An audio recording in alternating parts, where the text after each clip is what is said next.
Right. Telugu Desam party senior నాయకులు రావుల చంద్రశేఖర్ రెడ్డి గారు telephone లైన్లో ఉన్నారు. చంద్రశేఖర్ రెడ్డి గారు నమస్తే అండి. నమస్తే వెంకటకృష్ణ గారు. చంద్రశేఖర్ రెడ్డి గారు, చంద్రబాబు నాయుడు గారు వచ్చిన పర్పస్ కానీ ఈవేళ ఇందాక జస్ట్ ఒక గంట ముందు జరిగిన ఎన్టీఆర్ ట్రస్ట్ భవన్లో జరిగిన సమావేశం, కార్యకర్తల సమావేశంలో కానీ ఆయన చెప్పిన మాటలు ఎంతవరకు ఈ పార్టీ మారాలనుకునే వాళ్ళని కానీ లేదా కార్యకర్తల్లో కానీ ఎంతవరకు భరోసా నింపాయనుకుంటున్నారు మీరు? ఇది బేసిక్ గా తెలుగుదేశం పార్టీ తెలంగాణకు సంబంధించిన ముఖ్య నాయకుల సమావేశం అనుకున్నాం. దీనికి అందుబాటులో ఉన్న నియోజకవర్గ ఇన్ఛార్జీలను, పాలిట్ బ్యూరో సభ్యులను, సెంట్రల్ కమిటీ సభ్యులను, రాష్ట్ర కమిటీ వాళ్ళని రమ్మన్నాం.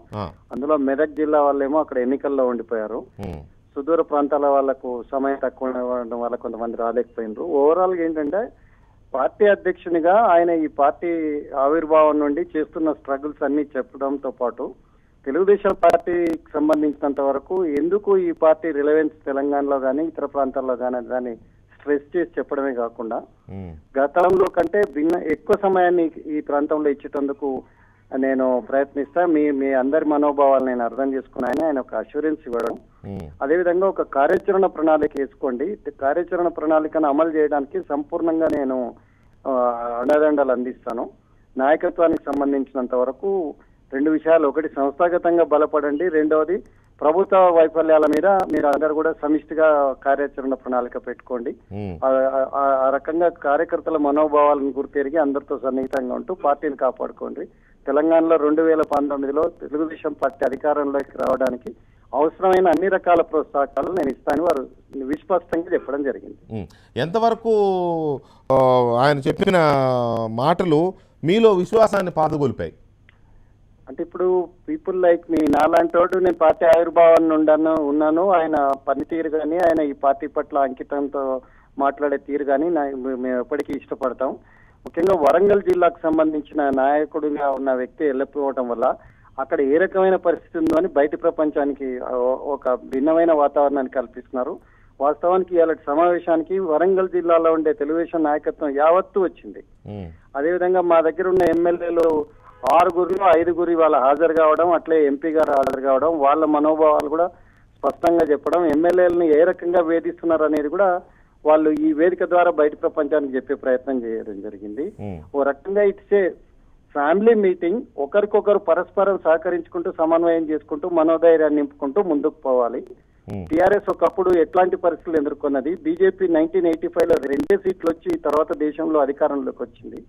ఒక ఓటమితో ఒక నాయకుడు పోవడంతో నాకు కుంగిపోవాల్సిన పని లేదన్నది ఆయన చెప్పడం జరిగింది ఈ సమావేశంలో. ఆల్ ఆర్ కన్విన్స్డ్, మేము అందరం అనుకుంటున్నాం తెలుగుదేశం పార్టీ ఇవాళ మిగిలిపోయిన వాళ్ళందరూ నికార్సైన తెలుగుదేశం నాయకులు, కార్యకర్తలు, ప్రజల అండదండలు మెండుగా ఉన్నాయి. మీరు అంటున్నారు చంద్రబాబు నాయుడు గారి స్పీచ్ తో ఆల్ ఆర్ కన్విన్స్డ్, అందరికీ ఒక రకమైన ధీమా భరోసా వచ్చిందనే రకంగా మీరు మాట్లాడుతున్నారు. కానీ టీఆర్ఎస్ చెబుతోంది బలంగా ఈ సమావేశం అయిన తర్వాత మరొక అరగంటలోనో గంటలోనో ఇంకో బ్రేకింగ్ వస్తున్నది టీఆర్ఎస్ చెప్తున్నమాట. టీఆర్ఎస్ మొదటి నుంచి కూడా మైండ్ గేమ్ తోనే ఆధారపడింది. మైండ్ గేమే కావచ్చు కానీ వాళ్ళు చెప్పిందే నిజమవుతుంది కదా. నేను ఏమంటానంటే ఇప్పుడు వెంకటకృష్ణ గారు వాళ్ళకి 63 మంది ఎమ్మెల్యేలు గెలిస్తే ఇప్పటికి 15 మందిని చేర్చుకున్నారు. అది కాంగ్రెస్ కావచ్చు, టీడీపీ కావచ్చు, వైఎస్ఆర్ పార్టీ కావచ్చు. ఈ కక్కుర్తిని ప్రజలు అర్థం చేసుకుంటారని నేను అనుకుంటున్నా. వాళ్ళకి ఇప్పుడు గవర్నెన్స్ వదిలేసి దీని మీద పడినారు. ఇవాళ పరిపాలన గాలికి వదిలేసిండ్రు.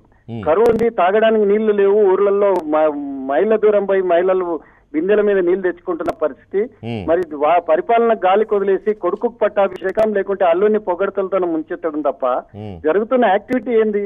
ఇవాళ మేము తాత్కాలికంగా మాకు ఓటమి వచ్చిండొచ్చు, దీంతోనే ఏం పెద్ద బ్రహ్మాండం వాళ్ళేదో బద్దలు కొట్టినట్టు తెలుగుదేశం పార్టీని లేకుండా చేయాలన్న ఆలోచనే దుష్ట ఆలోచన.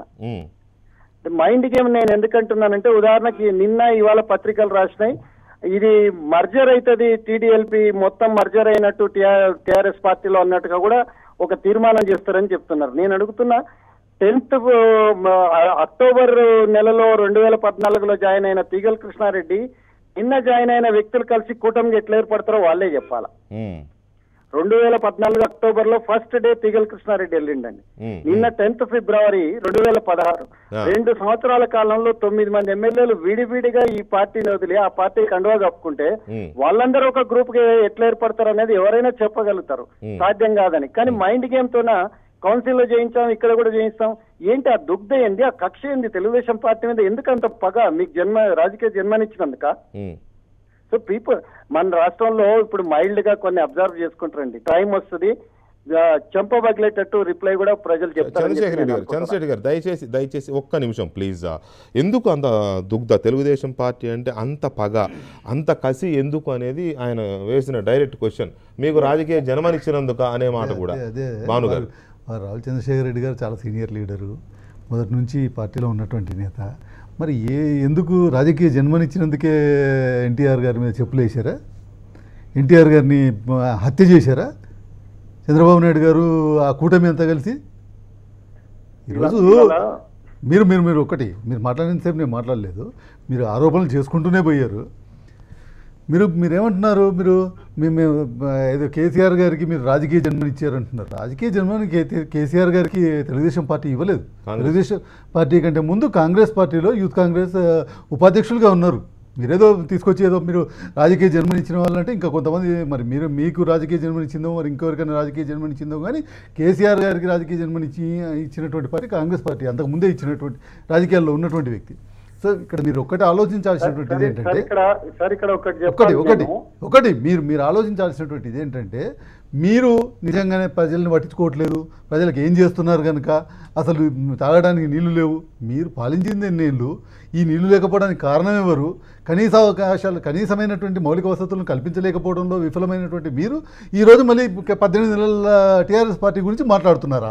మంత్రులుగా సుదీర్ఘ కాలం పాటు ఉన్నటువంటి మీరు ఈరోజు ఈ కనీస భవిష్యత్తుని, తెలంగాణ ప్రజల యొక్క భవిష్యత్తును ఆలోచించకుండా మీరు అంతకాలం పాటు మీరు మంత్రులుగా ఉంటారు. కనీసం ఫ్లోరైడ్ ప్రాంతంలో కూడా మంచినీళ్ళు లేనటువంటి దౌర్భాగ్య స్థితిలో ఉంచినటువంటి మంత్రులు మీరు, ముఖ్యమంత్రులు మీరు ఈరోజు మళ్ళీ ఈరోజు ఏదో ప్రజలకు మంచినీళ్ళు దొరుకుతాయా లేవు అని చెప్పి దానికి తెలుగుదేశం పార్టీ మీద అంత దుగ్ధ అంత కసి ఎందుకు అనే దానికి మీ సమాధానం ఓకే, అది చెప్పారు. మీరు చెప్పిన దానికి ఏంటంటే ప్రజలు ఎందుకు వేస్తారు, ఎందుకు ఇది చేస్తారు అని అంటున్నారు కాబట్టి, వారు కనీస వసతులు కూడా కల్పించట్లేదు అంటున్నారు కాబట్టి తెలుగుదేశం పార్టీనే అంతగా టార్గెట్ చేశారని చంద్రశేఖర్ రెడ్డి గారి ప్రశ్న. ఇక్కడ తెలుగుదేశం పార్టీనా లేకపోతే ఇంకో రాజకీయ పార్టీ అనేది కాదు. ఏ రాజకీయ పార్టీ మీదనైతే ప్రజలకు విశ్వాసం పోదో, ఏ రాజకీయ పార్టీ మీదనైతే ఆ పార్టీ నాయకత్వానికి విశ్వాసం పోద్దు, ఆ పార్టీలో పనిచేస్తున్నటువంటి కార్యకర్తలకి నాయకులకి విశ్వాసం పోద్దు, ఏ నాయకత్వం మీదనైతే నమ్మకం ఏమాత్రం కూడా ఇక ఈ ప్రజలు నమ్మరు, ఈ ప్రజలు విశ్వసించరు అనేటువంటి విషయాన్ని అర్థం చేసుకుంటారు, అటువంటి పార్టీలో నాయకులు కార్యకర్తలు సహజంగానే వేరే పార్టీల వైపు చూస్తారు. సార్ చెప్పండి సార్. ఇక్కడ నేను 2 అంశాలు చెప్పాలి వారికి.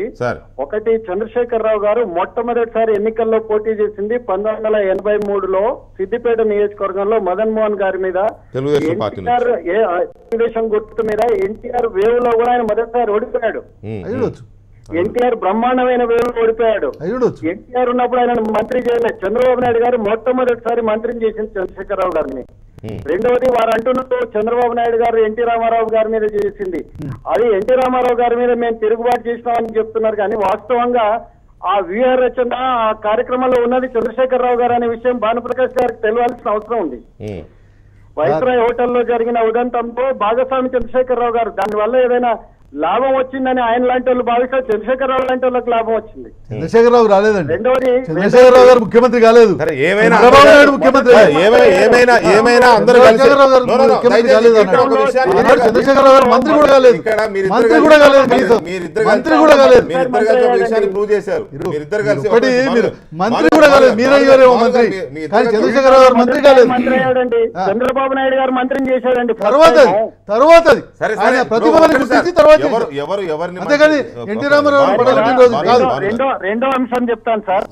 ఆయన డ్రింకింగ్ వాటర్ గురించి 2 సంవత్సరాలు అయింది కదా. మీరు 2 సంవత్సరాల్లో హైదరాబాద్ లో పెట్టిన హోర్డింగ్స్, గ్రాఫిక్స్ కానీ చూస్తే ఒక 100 ఏళ్లకు జరగాల్సిన అభివృద్ధిని గ్రాఫిక్స్ లలో చంద్రబాబు నాయుడు పెట్టినటువంటి ప్రభుత్వ ఖర్చుతో పెట్టినటువంటి హోర్డింగ్స్ లో కనీసం 1% కనుక మేము ప్రభుత్వ ఖర్చుతో పెట్టుంటే మీరు ఏదైనా చెప్పండి. అంటే నేనేమో ఫోన్ లో ఉన్నా, వారేమో స్టూడియోలో ఉన్నారు. లెవెల్ ప్లేయింగ్ ఫీల్డ్ లేదు. బట్ స్టిల్ నా పాయింట్ ఆఫ్ ఆర్గ్యుమెంట్ ఏమంటే, డ్రింకింగ్ వాటర్ కు సంబంధించి 791 కోట్లు కేంద్ర ప్రభుత్వం డబ్బిస్తే కరువు కొరకు మీరు కరువు సమీక్ష కూడా పెట్టలేదండి. మీ మంత్రి 3 నెలలు హైదరాబాద్ లో కూర్చున్నాడు, పంచాయతీరాజ్ మంత్రి హైదరాబాద్ ఎన్నికల్లో కూర్చున్నాడు. దాన్ని కూడా మేము ప్రశ్నించొద్దా? ఇవాళ డ్రింకింగ్ వాటర్ కు తెలుగుదేశం ఏం చేసిందంటే 12 ఏళ్ల కింద ఉన్న పార్టీని ఇంకా నిందిస్తారా? హ్యాండిల్ మీకు 63 మందిని ఇస్తే అబ్సల్యూట్ మెజార్టీ ఇస్తే ఇంకా రోజు కక్కుర్తిందండి. నిన్న సాయంత్రం హరీష్ రావు గారు మా ఎమ్మెల్యేల ఇంటికి పోయింది, కానీ మా ఎమ్మెల్యేలు ఆయన ఇంటికి పోలే. అక్కడికి పోయి కార్లు ఎక్కించుకొని పోయి వారానికి ఒకసారి 10 రోజులకు ఒకసారి మీరు క్రైసిస్ లో ఉన్నప్పుడు ప్రజల దృష్టిని అంతా కూడా మళ్లించడానికి అవసరమైన అరేంజ్మెంట్. దయచేసి ఒక్క నిమిషం. చంద్రశేఖర్ రెడ్డి గారు, బాధాకరమైన విషయం ఏంటంటే ఒకవేళ హరీష్ రావు గారు దయాకర్ రావు గారి ఇంటికి వెళ్ళి తీసుకెళ్లడమే తప్పే అయితే దేవినేని ఉమా గారు జలీల్ గారి ఇంటికి వెళ్ళి తీసుకెళ్లాడు ఇవాళ. సార్ ఇక్కడ ఏమవుతుందంటే ప్రశ్నించే అర్హతను కోల్పోతున్నారు, విమర్శించే అర్హతను కోల్పోతున్నారు. సార్ నేను చెప్తాను సార్, ఇక్కడ తెలుగుదేశం అనే రాజకీయ పార్టీ తెలంగాణలో ఉండడానికి వీల్లేదంటున్నారు. వీళ్ళే ఉపన్యాసాలు చెప్తారు.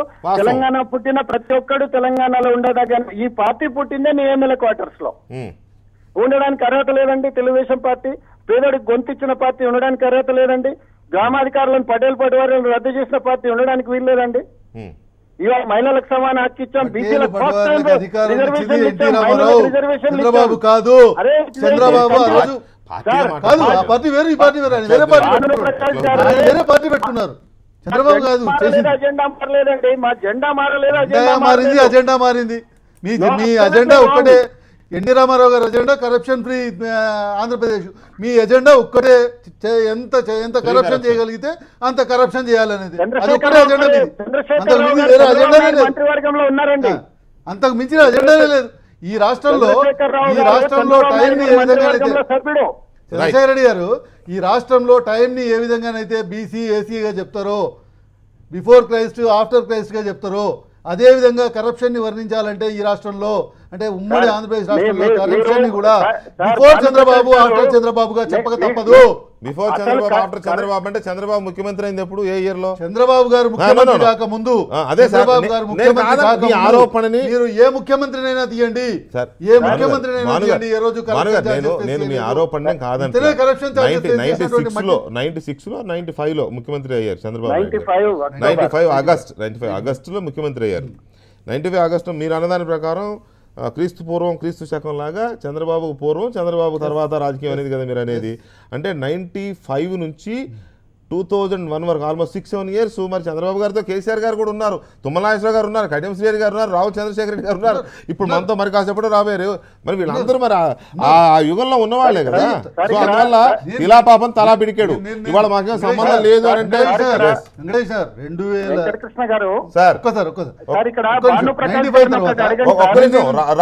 రాహుల్ గారు ఒక్క నిమిషం భాను గారు మాట విందాం. నేను చెప్పేది 95 తర్వాత ఉన్నటువంటి క్రమం చెప్తున్నాను నేను. అంటే అంతకు ముందు ఉన్నటువంటి ముఖ్యమంత్రులు, దాని తర్వాత వచ్చినటువంటి ముఖ్యమంత్రుల గురించి మాట్లాడుతున్నాను నేను. దాని తర్వాత అంతకు ముందు ఉన్నటువంటి ముఖ్యమంత్రులు నేర్చుకున్నారు. తర్వాత చంద్రబాబు నాయుడు మొత్తం జగమెరిగిన సత్యం పనిచేసిన ముఖ్యమంత్రులు చంద్రబాబు నాయుడు గారిని ఫాలో అయ్యారా? వారిని ఫాలో అవుతూ వచ్చారు. ఓకే, అంటే గడిచిన కాలం అంతా చంద్రబాబు నాయుడు గారు అడుగుదాడల్లో అది ముఖ్యమంత్రులు కాదు, అసెంబ్లీలో జరిగినటువంటి చర్చల్లో చెప్పండి. భానుప్రకాష్ గారు నిన్నటి దగ్గర ఉన్న కాంగ్రెస్ పార్టీ కరప్షన్ తో కేంద్రీకృతం చేసింది. నేనే చెప్తున్నా సార్, నేనే చెప్తున్నా. చెప్పండి, ఫోన్ లో ఉన్నారు. కాంగ్రెస్ పార్టీలో సుదీర్ఘ కాలం పనిచేసిన భానుప్రకాష్ గారు చెప్పాలి, దేశానికి బోఫోర్స్ కుంభకోణాన్ని కానుకగా అందించిన కాంగ్రెస్ పార్టీలో మొన్నటి వరకు మీరు ఉన్నారు సార్. చంద్రబాబు నాయుడు గారి మీద ఏ ఒక్క ఆరోపణ రుజువు కాలేదు, ఏ ఒక్క జోక్ ఇంకొకటి లేదు సార్, అంతకంటే జోక్ ఇంకొకటి లేదు, అంతకంటే జోక్ ఇంకొకటి లేదు. జోక్ ఆఫ్ ద ఇయర్ ఇది. సరే సరే, ఇప్పుడు విషయం సార్, ఈ అవినీతి కులము ఇవి లేని రాజకీయాల గురించి మనం మాట్లాడుకోవడం అంటే అది పెద్ద సబ్జెక్టు, అది వేరే విషయం, దాని గురించి కాదు. కానీ ఈ జంపింగ్లు ఎంతవరకు పోతాయనేది ఇప్పుడు మీ కొద్దిసేపటి క్రితం జరిగిన సమావేశంలోనే హైదరాబాద్ నగరాధ్యక్షుడు గోపి రాలేదనేది ఒకటి చెప్తున్నారు. ఆయన వచ్చి చంద్రబాబు నాయుడు గారికి దూరంగా తిరిగి బయట తిరిగి వెళ్ళిపోయాడు అనేది. టీఆర్ఎస్ నుంచి మాకు వస్తున్న సమాచారం ఏంటంటే ఈ సమావేశం అయిన తర్వాత ఒకరు వెళ్ళబోతున్నారని. అయితే హైదరాబాద్ ఒక ఎమ్మెల్యే కావచ్చు లేదా మహబూబ్ నగర్ జిల్లాకు చెందిన ఎమ్మెల్యే కావచ్చు, కానీ ఒకరు వెళ్ళబోతున్నారు అనేది మాకు అందుతున్న సమాచారం. ఒకవేళ ఈ సమావేశం తర్వాత కూడా అది జరిగితే అది మళ్ళీ ఎలాంటి సిగ్నల్స్ పోతాయి క్యాడర్స్లోకి? సార్ ఇక్కడ ఒక విషయం సార్, ఆయన మీటింగ్ హాజరైన మాట వాస్తవము సార్. ఆయన డయాస్ మీదకి వచ్చాడు, ఆయన ఒక కార్యక్రమం ఉందని చెప్పి సమావేశంలో అధ్యక్షుని అనుమతి తీసుకొని ఆయన వెళ్ళాడు సార్. పున్నమికి వచ్చే చంద్రుడిలాగా చంద్రబాబు నాయుడు గారు చాలా కాలం తర్వాత వస్తే నగర పార్టీ అధ్యక్షుడు అయ్యిండి, ప్రోటోకాల్ కూడా ఉండాల్సిన నేపథ్యంలో ఆయన వెళ్ళిపోయాడు, ఒక కార్యక్రమం ఉందంటే ఎట్ట నమ్మాలి సార్? సార్ ఇక్కడ ఈ ప్రోటోకాల్ అంటే రాష్ట్ర విస్తృత సమావేశంలో అంతర్ జిల్లా అధ్యక్షులు కూడా ఒక అయి ఉండొచ్చు. ఆయన పార్టీ అధ్యక్షులు రేపు కూడా ఉంటున్నారు హైదరాబాద్ లో మధ్యాహ్నం దాకా. రేపు ఉదయం వారిని మళ్ళీ కలిసే కార్యక్రమం ఉంది అందరూ కూడా ముఖ్యులకు. దీనికి కూడా టిఆర్ఎస్ పార్టీ ఇప్పుడు టిఆర్ఎస్ పార్టీ సర్వీస్ లో నిష్ణాత లేదు, చేర్చుకోవడంలో స్పెషలైజేషన్ వచ్చిందండి. వాళ్ళ పార్టీ సభ్యులు ఎవరు ఎట్లా ఉంటూ ఉన్నారో వాళ్ళని చేర్చుకోవడంలో స్పెషలైజ్ చేసిండ్రు. ఆ స్పెషలైజేషన్ కొంతకాలం వాయిదా వేసి ప్రజల సమస్యల మీద దృష్టి పెట్టండి అని నేను విజ్ఞప్తి చేస్తే భానుప్రకాష్ గారు ఎక్కడెక్కడికో గత అనుభవాలన్నీ వెళ్ళిపోతే నేనేం చేస్తాను సార్? ప్రజా సమస్యల మీద మేము పాటుపడుతున్నామా లేదా అనేటువంటిది వరంగల్ ఎన్నికల్లో ప్రజలు తీర్పిచ్చారు, మెదక్ ఎన్నికల్లో ప్రజలు తీర్పిచ్చారు, జిహెచ్ఎంసీ ఎన్నికల్లో ప్రజలు తీర్పిచ్చారు.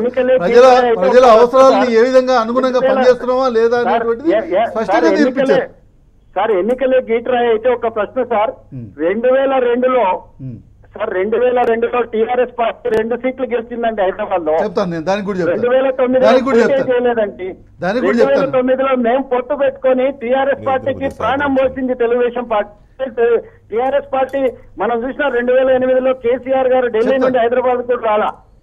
రవీంద్ర నాయక్ గారు ఆ పార్టీ ఆఫీస్ దగ్గర పోయి చేసిన హంగామాన్ని జనం మర్చిపోలే. ఇది ఒక సీజన్, జనం ఒక యుఫోరియా నడుస్తుంది. Let us wait and watch. ప్రజల్లో కూడా డెఫినెట్ గా ఆల్టర్నేటివ్ అంటే తెలుగుదేశం పార్టీ ఉంది అనేది ఎమర్జ్ అయింది. భవిష్యత్తుని సరే ఓకే, మీరు అన్నట్టుగానే let us wait and watch అన్నారు కదా, మీ ప్రిడిక్షన్ ఏంటి? భవిష్యత్తు రాజకీయం ఎలా ఉండబోతుందని మీరు ప్రిడిక్ట్ చేస్తున్నారు? ఉదాహరణకు నిన్నటి హైదరాబాద్ ఎన్నికలు ఉన్నాయండి. కాంగ్రెస్ పార్టీ 149 సీట్లు పోటీ చేస్తే 102 సీట్లలో డిపాజిట్ పోయింది. వాళ్ళ 149 కంటెస్ట్ చేసింది, 102 సీట్స్ లో డిపాజిట్ పోయిందండి. వారే సారీ అంటే దాని అర్థం ఏంటిది? టీఆర్ఎస్ ఫెయిల్ అయితే ఆల్టర్నేటివ్ గా మేము ఉన్నాం. టీఆర్ఎస్ ఫెయిల్ కావడం ఎన్నిట్లో పోయింది డిపాజిట్? అవుట్ ఆఫ్ మీరు పోటీ చేసింది 76 కాదండి, మేము 90 పోటీ చేశామండి. 26 సీట్లలో పోయింది. ఆ 26 సీట్లు కూడా మెజార్టీ సీట్స్ ఓల్డ్ సిటీలో పోయినాయి. So it is an indication that Telugu Desam party is the next alternative. TRS party euphoria నడుస్తుంది, పాలపొంగు లాంటిది. డెఫినెట్ గా తెలుగుదేశం పార్టీని ప్రజలు ఆదరిస్తారు. పల్లెటూరులో గాని పట్టణాల్లో గాని ఇది తాత్కాలికంగా మాకు ఓటమి అన్నట్టుగా మీరు దానికి ఏదో ఆనందపడిపోతే ముందుంది ముసళ్ళ పండుగ. రైట్ రాహుల్ గారు, థ్యాంక్ యూ వెరీ మచ్ మీరు లైన్ లోకి వచ్చినందుకు. ఇక మా రిపోర్టర్ అగస్త్య లైన్ లో ఉన్నారు. అగస్త్య, ఏం జరగబోతోంది? చాలా టీఆర్ఎస్ నుంచి టీడీపీ నుంచి కూడా ఒకరిద్దరు నాయకులు ఇచ్చిన సమాచారం, ఇవాళ నైట్ ఒకళ్ళు పోయేవాళ్ళు ఉన్నారు, మా వాళ్ళు పోయేటట్టున్నారు అని పొద్దునే అన్నారు. టీఆర్ఎస్ కూడా అదే ధృవీకరిస్తోంది. అక్కడ మీకేమైనా సమాచారం ఉందా? మాగంటి గోపి ఎందుకు సమావేశం నుంచి వెళ్ళిపోయారు? అంటే సార్ ఇక్కడ మాగంటి గోపీనాథ్ చంద్రబాబు కీలక సమావేశం, పార్టీ నేతలకు ధైర్యం చెప్పేందుకు వచ్చిన సమావేశానికి మాగంటి గోపీనాథ్ పార్టీ కార్యాలయంలోకి వచ్చినా కానీ ఆయన చంద్రబాబు కాస్త దూరంగానే ఉంటూ పార్టీ ఏదైతే సమావేశం హాల్ ఉందో అందులోకి రాకుండానే ఆయన వేరే పని ఉందని చెప్పి వెళ్ళిపోవడం జరిగింది. అంటే అది ఉదయం నుంచి, అంటే ఉదయం ఎప్పుడైతే మాగంటి గోపీనాథ్ మీద ఏసీబీ ఇట్లా కేసులు పెడుతుందనే ఉద్దేశంతో మనం అతను ఇంటర్వ్యూ చేయడానికి మాగంటి గోపీనాథ్ కార్యాలయంకి వెళ్ళినప్పుడు ఆయన మాటల్లో, అంటే గతంలో ఎన్నికల ముందు కానీ ఎన్నికల తర్వాత కొన్ని 2 రోజుల్లో కానీ మాగంటితో మాట్లాడిన ఆ స్వరం ఇప్పుడు ఈ రోజు ఉదయం మాట్లాడిన స్వరానికి చాలా తేడా కనిపించింది. ఎందుకంటే మొన్నటి వరకు పార్టీలో ఎర్రబల్లిని వ్యతిరేకిస్తూ రేవంత్ యువ నాయకుడు, మాకు రేవంతే నాయకుడు అని చెప్పిన అదే వ్యక్తి మాగంటి గోపీనాథ్ ఇప్పుడు ఆయన స్వరం మార్చినట్టు, అంటే ఎర్రబల్లి నాకు మంచి మిత్రుడు, సోదరుడు లాంటి వారు అని చెప్పడం జరిగింది.